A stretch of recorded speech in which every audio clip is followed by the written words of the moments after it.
नमस्कार, मैं हूं राजश्री शर्मा। दिन भर की खबरों में सबसे पहले नजर डालते हैं आज के मुख्य समाचारों पर।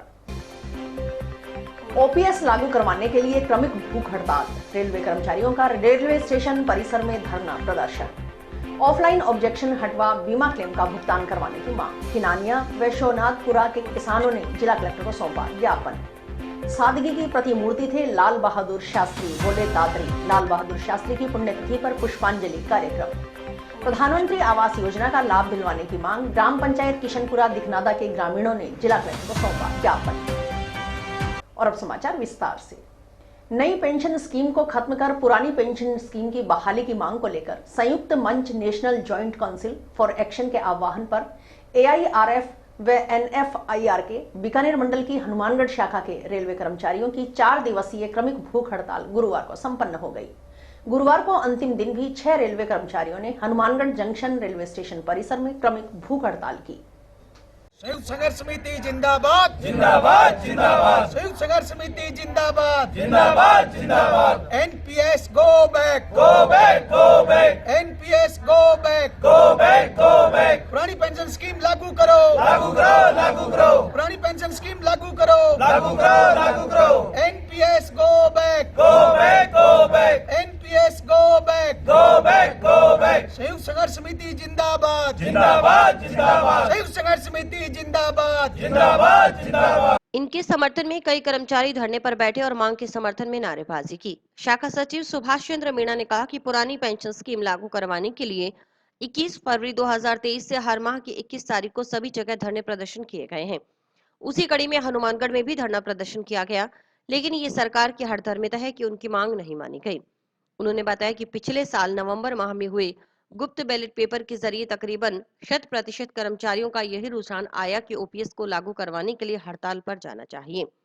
उसी क्रम में शीर्ष नेतृत्व की ओर से 8 जनवरी से 11 जनवरी तक भूख हड़ताल पर बैठने को कहा गया है। अगर केंद्र सरकार उनकी मांग नहीं मानती तो रेल का चक्का जाम करने का निर्णय लिया जा सकता है। मांग माने जाने तक आंदोलन जारी रहेगा। शौकत संघर्ष समिति के आह्वान पर एनएफआईआर और एआरएफ के निर्देशानुसार हम लोग पूरे भारतवर्ष के अंदर 21 फरवरी 2023 से हर माह की 21 तारीख को धरना और प्रदर्शन कर रहे हैं। हमारी मुख्य मांग एक ही है कि हमें ओल्ड पेंशन स्कीम दी जाए और जो न्यू पेंशन स्कीम है उसको बंद किया जाए। उसी ही कड़ी के अंदर हम लोग हर माह ये धरना और प्रदर्शन कर रहे हैं।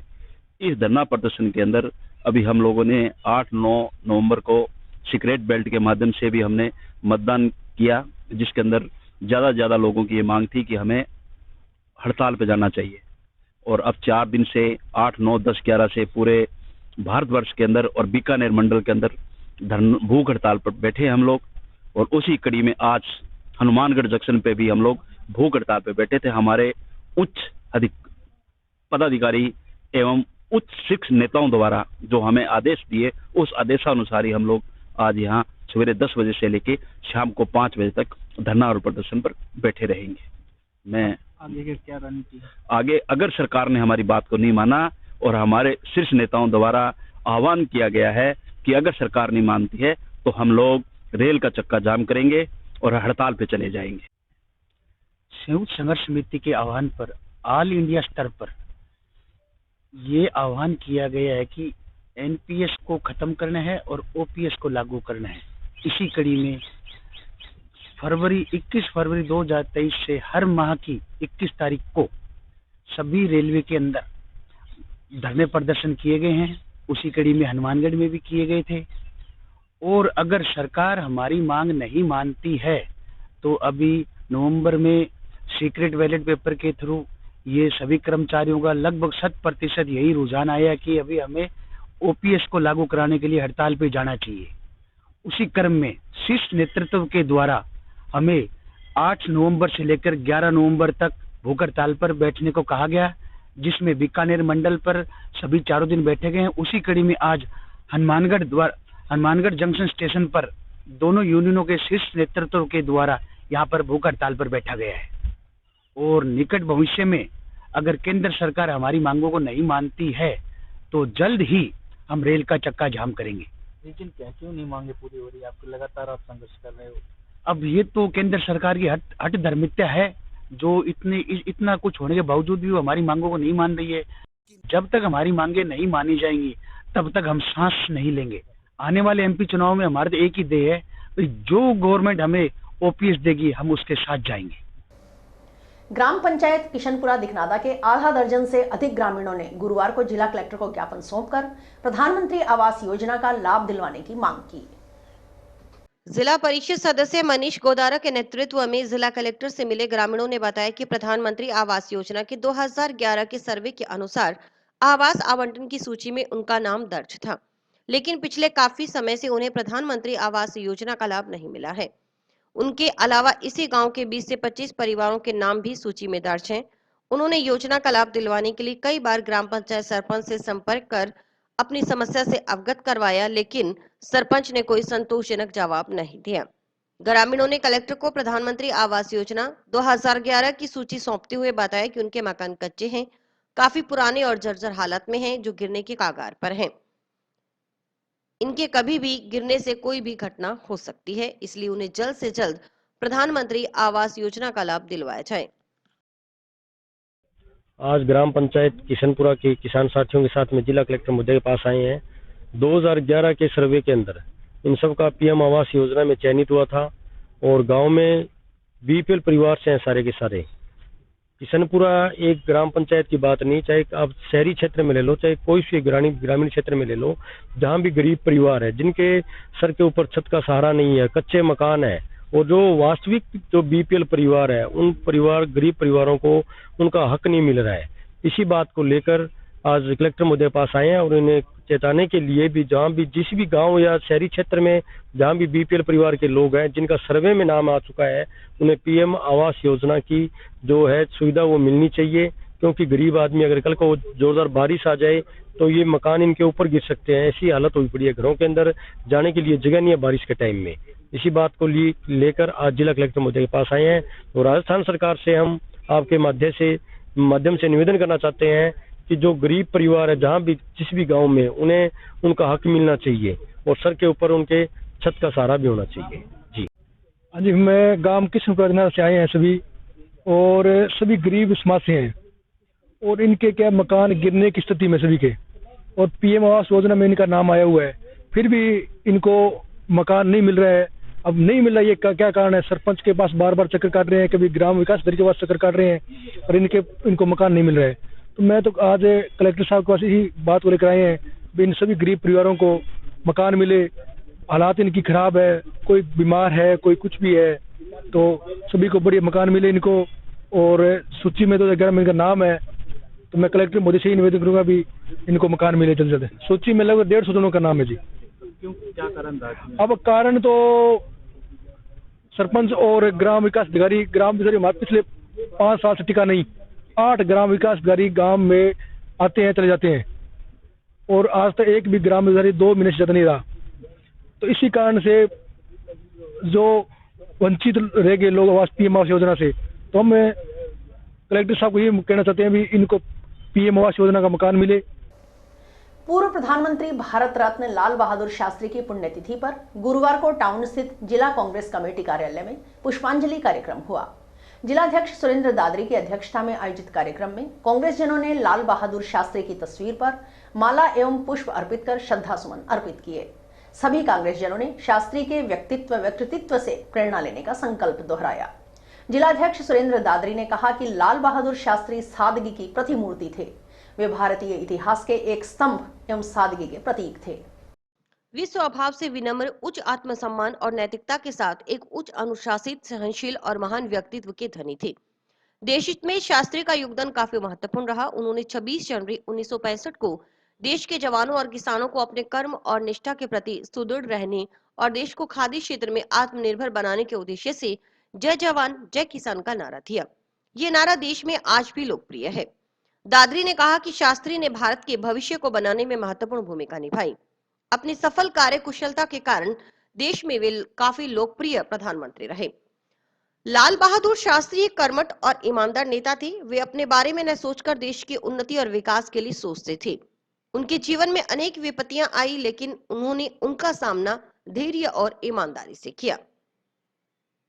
उन्होंने सबसे पहले महिला उत्थान के बारे में सोचा और महिलाओं को कंडक्टर बनाने व भीड़ को तीतर बीतर करने के लिए लाठीचार्ज की जगह पानी की बौछार करवाने का सुझाव दिया। शास्त्री सभी विषयों के जानकार और ज्ञानी पुरुष थे। उन्हें काशी विद्यापीठ विश्वविद्यालय ने शास्त्री जी की उपाधि थी।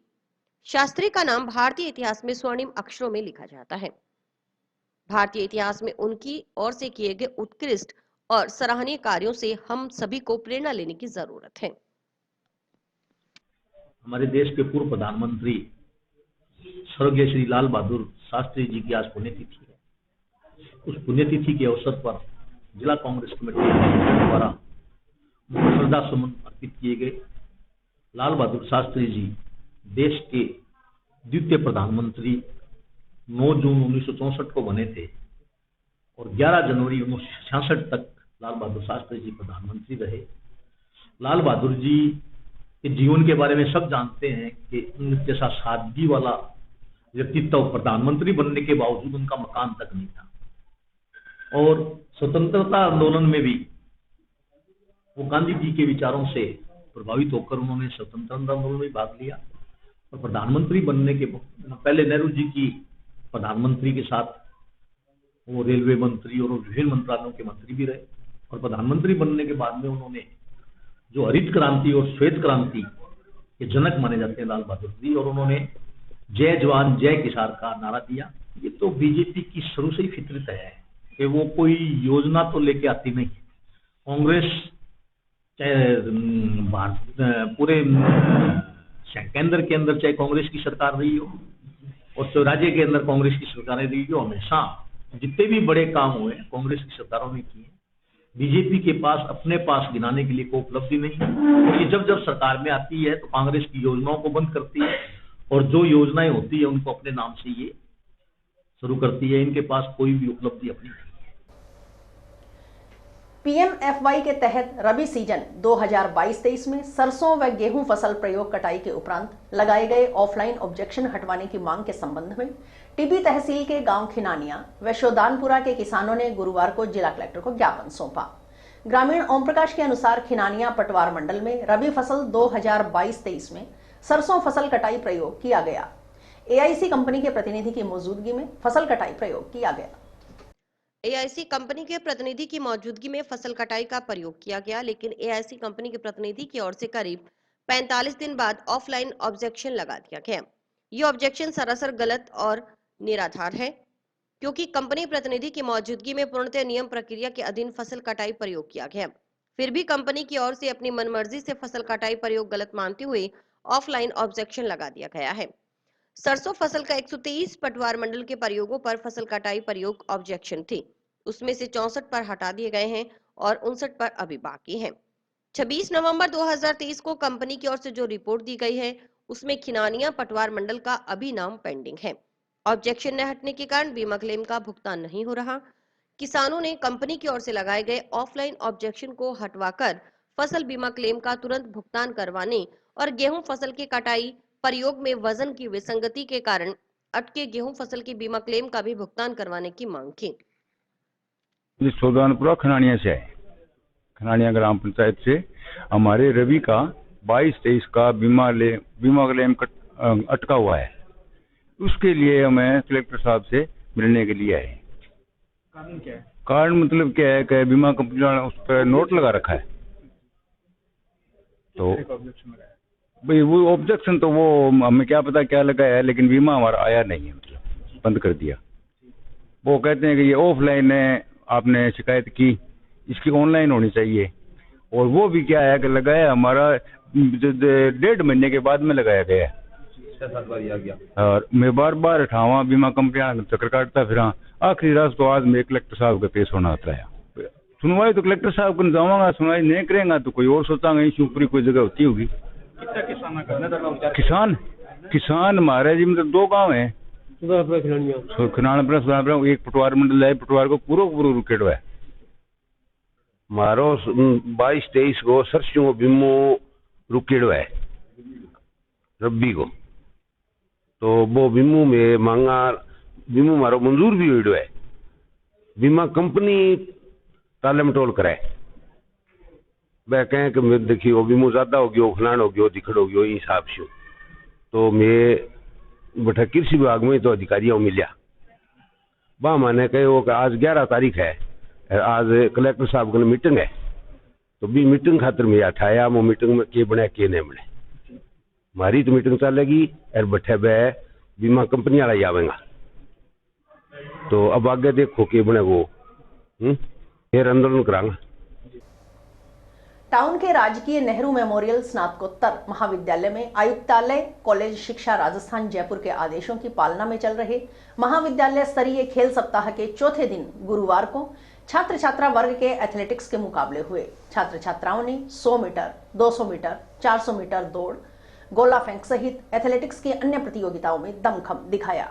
कड़ाके की ठंड के बावजूद खेल गतिविधियों में छात्र छात्राओं ने उत्साह के साथ हिस्सा लिया। छात्र छात्राओं में एक दूसरे को पछाड़ने की होड़ रही।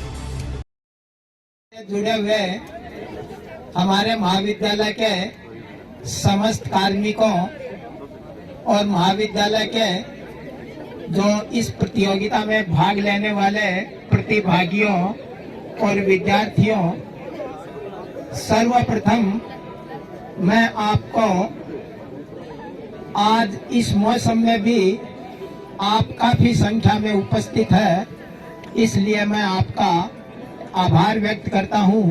साथ ही साथ जैसा कि अभी बताया गया कि आज हमारे यहाँ पर 100 मीटर, 200 मीटर, 400 मीटर और गोला फेंक आदि विभिन्न प्रकार की एथलेटिक्स की प्रतियोगिताएं शुरू होने जा रही है।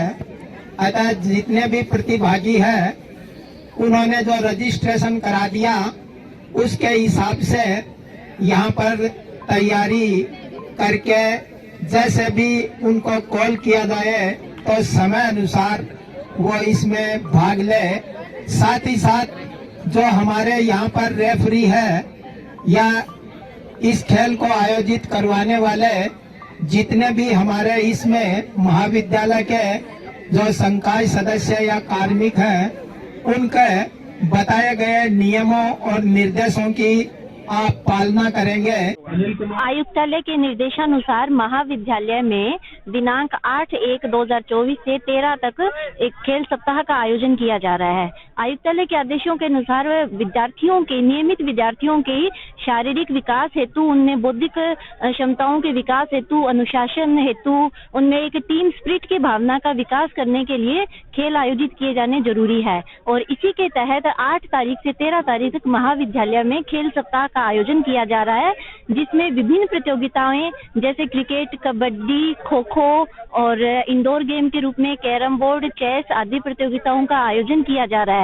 आज दिनांक 11 तारीख को महाविद्यालय में एथलेटिक्स प्रतियोगिताओं का आयोजन किया जा रहा है, जिसमें 100 मीटर दौड़, 200 मीटर, 400 मीटर और 800 मीटर दौड़, रिले दौड़, गोला फेंक आदि विभिन्न प्रतियोगिताओं का आयोजन किया जाएगा। और इसका समापन समारोह जो होगा वो 13 तारीख को होगा, जिसमें भी विभिन्न क्रिकेट का हमारा फाइनल मैच का आयोजन किया जाएगा और विभिन्न संकाय सदस्यों के बीच में भी मैच का आयोजन किया जाएगा। महाविद्यालय में ऐसी प्रतियोगिता इसलिए जरूरी है क्योंकि विद्यार्थी कोरोना के काल से विद्यार्थी काफी मानसिक रूप से परेशान चल रहा है, क्योंकि विभिन्न प्रतियोगिता परीक्षाओं के अंदर भी विद्यार्थी आजकल व्यस्त रहता है। तो ऐसे दिमाग को थोड़ा संतुलित करने के लिए और शारीरिक जो चुनौतियां आई है उनका सामना करने के लिए ऐसी खेल प्रतियोगिताएं होना बहुत आवश्यक है।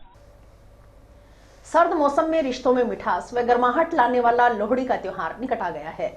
लोहड़ी के साथ मकर संक्रांति त्योहार को लेकर बाजार सज गए हैं। लोहड़ी पर्व 14 जनवरी व मकर संक्रांति 15 जनवरी को है।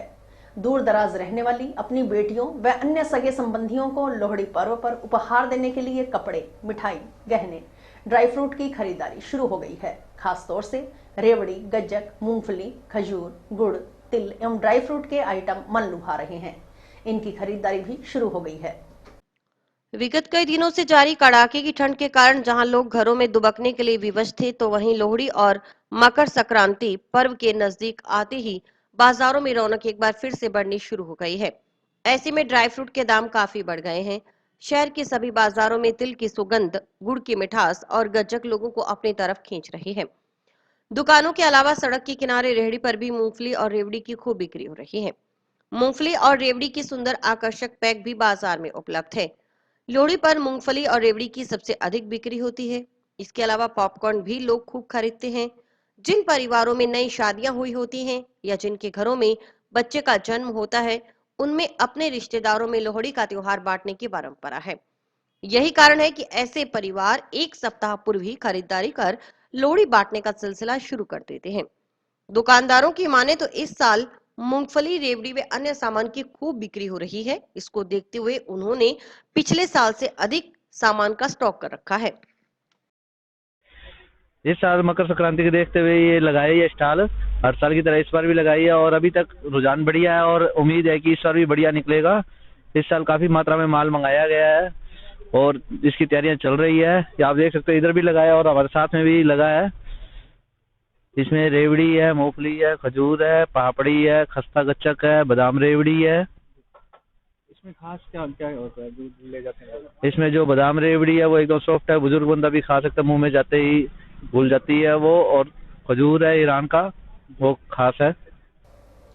सामाजिक सरोकार से जुड़े कार्यों को आगे बढ़ाते हुए श्री ओम बन्ना टाइगर फोर्स सदस्यों की ओर से गांव जोधावाली ढाणी निवासी जरूरतमंद परिवार की बेटी की शादी के लिए आर्थिक सहयोग दिया गया है। साथ ही शादी में कन्या को दिया जाने वाला घरेलू सामान भेंट किया। संगठन सदस्यों की ओर से श्री ओम बन्ना टाइगर फोर्स के प्रदेश मीडिया प्रभारी प्रदीप पाल और जिलाध्यक्ष अजय सिंह के नेतृत्व में सहयोग राशि व घरेलू सामान गुरुवार को उक्त परिवार के घर जाकर सौंपा गया।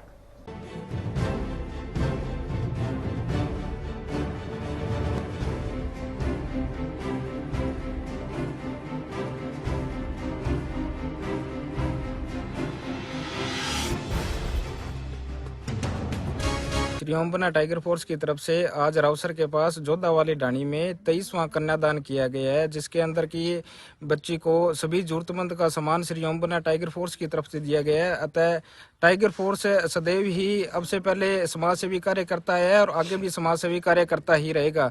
हमारे मुहिम की तहत अभी पीछे रक्तदान शिविर का आयोजन किया गया था, इसके पश्चात 23वां कन्यादान ये किया गया। आगे भी हम इसी तरह से समाज सेवा का कार्य करते रहेंगे तथा इसका एक उद्देश्य भी है। हम आजकल के जो बच्चे हैं, नवयुवक हैं, जो नशे की तरफ जा रहे हैं, उनको उस रास्ते से हटाकर हम कहीं ना कहीं समाज सेवी के कार्य में अग्रसर करना चाहते हैं।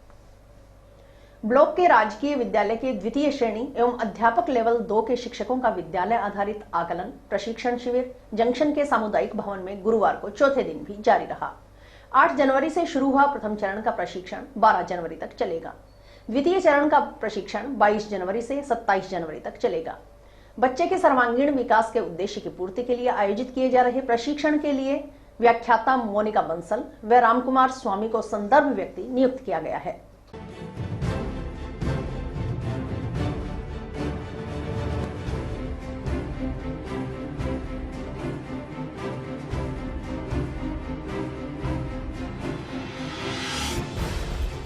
दुकानदार बनाया था, उससे उन नोटों के माध्यम से ही उसकी राशि वापस करवानी है। ये जो ज्ञान होगा ये सार्थक ज्ञान होगा, ये जो ज्ञान होगा स्थायी ज्ञान होगा। ये जो अपने शब्द पढ़ा था रिमेंबर, रिमेंबर के अंदर तो उसको ये पता है ये नोट 1 रुपए का, 2 रुपए का, 5 रुपए का, उसकी वैल्यू है। लेकिन जब वो अपने को सही राशि वापस लौटाएगा वो क्या हो जाएगा जी? एप्लीकेशन ऑफ नॉलेज, सीखे हुए ज्ञान का प्रयोग। अभी मैंने कहा था कि बच्चे से आप नोट खुद बनवाएं, बाजार के नोट नहीं लेने अपने को, वो गत्ते से खुद बनवाएगा। वो क्या होगा जी? क्रिएशन। जो कि हमारे जो जितने उद्देश्य हैं उन उद्देश्यों का अंतिम चरण ये है कि बच्चे में क्रिएटिविटी पैदा होनी चाहिए। इस तरीके का आप गणित और विज्ञान जैसे विषय में तो विशेष प्रकार से कार्य कर सकते हैं। सर ने बताया ना अपने को भी, वो सारा का सारा मटेरियल है कि आप एक को शॉपकीपर बना दो, 2 को आप कस्टमर बना के भेज दो और वो बच्चे सामान ले लेंगे। हाँ, बिजनेस भी आता है उसमें। इस तरह का मटेरियल भी है जो 3rd to 5th वाली ABL है ना, उसमें सारा मटेरियल है इस तरह का। विद्यालयाधारित आकलन प्रशिक्षण शिविर जो कि 5 दिवसीय है 8/1/2024 से यहाँ सामुदायिक भवन के अंदर आयोजित किया जा रहा है, जिसमें 3 बैचेज के अंदर कुल 150 से अधिक संभागी भाग ले रहे हैं। इस प्रशिक्षण का मूल उद्देश्य है कि हम हमारे शिक्षकों को विद्यालय के अंदर जो असेसमेंट किया जाएगा उसकी नई पद्धति के बारे में बताना है। नई शिक्षा पद्धति 2020 के तहत हमें प्रत्येक बच्चे का 360 डिग्री डोमेस्टिक आकलन करना है, न कि केवल उसके एक अंग विशेष का करना है। आज इस प्रशिक्षण का 4था दिवस है।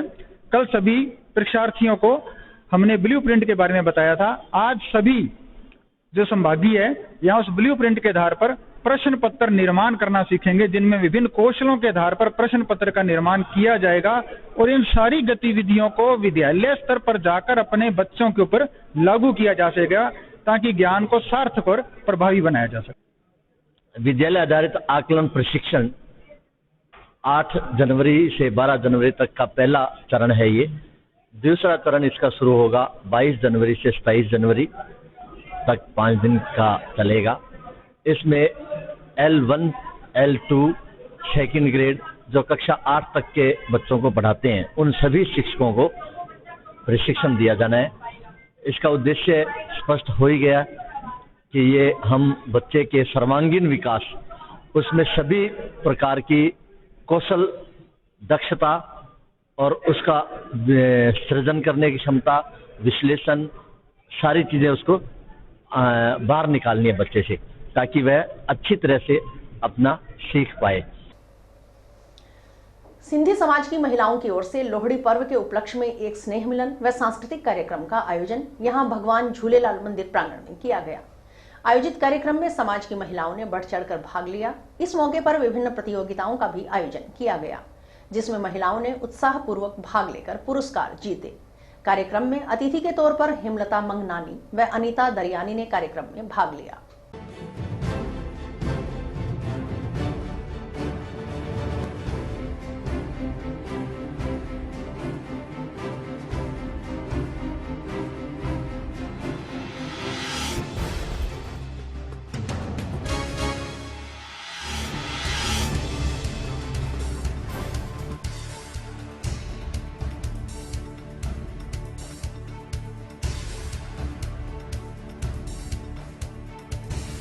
ये हमने सिंधी समाज को आगे बढ़ाने के लिए जो क्या कि लेडीज तो चांद पर पहुंच गई हैं, लेकिन हमारे यहाँ पर थोड़ा अभी बहुत पीछे हैं लेडीज।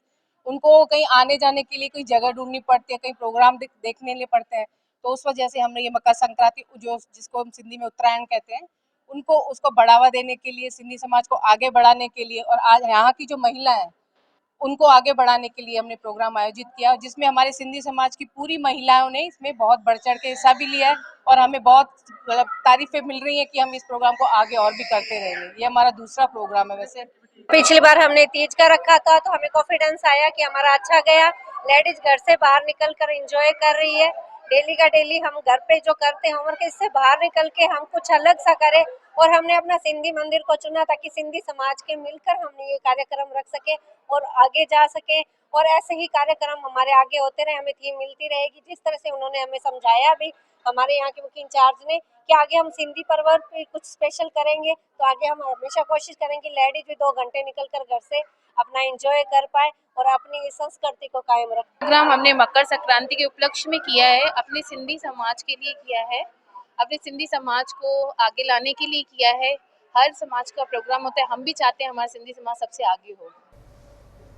और इसी के साथ समाचार समाप्त हुए। रोजाना देखते रहिए समाचार। नमस्कार।